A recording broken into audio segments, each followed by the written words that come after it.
Good morning, everybody. It's your boy Rizz checking in on the voice of Rizz, and I just want to give my quick thoughts before I head out on a big-time boxing matchup last night. Errol Spence Jr., Danny Garcia, two of the top heavyweight hitters in the welterweight division, got it on 12 straight rounds in Dallas, Texas. And first of all, I just want to congratulate and salute Errol Spence Jr. You looked tremendous. You looked in shape. You looked impeccable. You looked unstoppable. Footwork, technician, ability to break down a body, the jab, which is the best in the game. Forget the welterweight division. It's the best in the whole boxing world.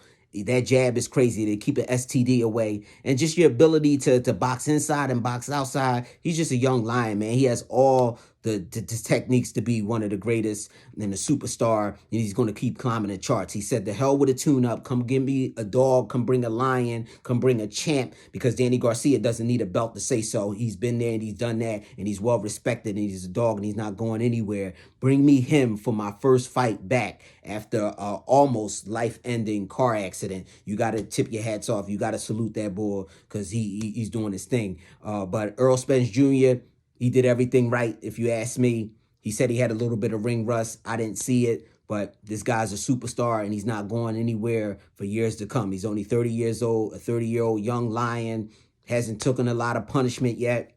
Look, the sky's the limit for him. As far as Danny Garcia, we all know he's tough as nails. He's straight gritty from the blocks of North Philadelphia, not going anywhere. A Latino that's going to stand in there and rumble you tooth and nail. I'm not going anywhere. You're going to have to, kill me to basically put me out of this ring. Left hook, dangerous. Sneaky right hook will put you to the mat. Good counter puncher, little head movement. He's flat-footed, so all the strength comes to his upper body, and he'll just knock you out. But I think Danny, he started off strong, but once he started to realize that Errol was working the jab and he was successful at it, Danny was just trying to rely on the counter punching and rely on the left and the sneaky right hook to put him away, and that just didn't work. I just think it was too late. Danny was rumbling. He did hit him with some big shots, but Errol definitely took it. He took the shots, and his chin is underrated because after what I saw last night, some of them sneaky right hooks and left hooks that Danny was able to perform after the counter punching, Errol took it. He took it and kept coming forward. So you have to pay respects to him. But Danny Garcia is still a true champion. The saga is not over for him. He's now fallen to 3 losses.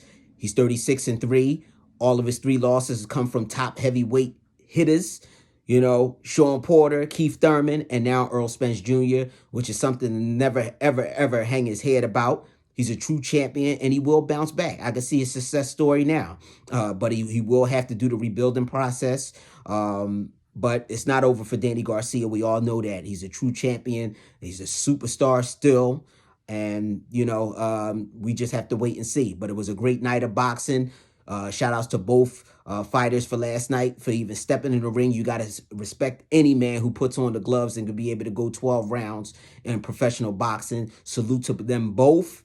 And I'm looking forward to some more big-time boxing, man. Errol Spence Jr., once again, congratulations. Danny Garcia, you still the man. Philadelphia, we behind you. Is nothing. We take losses on the chin and we give out wins. But we definitely give out more wins than losses, as you can see, because he's 36-3. Philadelphia is a lifestyle, and we just live it. Boxing is a lifestyle, we just live it. And we're going to always talk about it right here on the Voice of Rizz. You already know.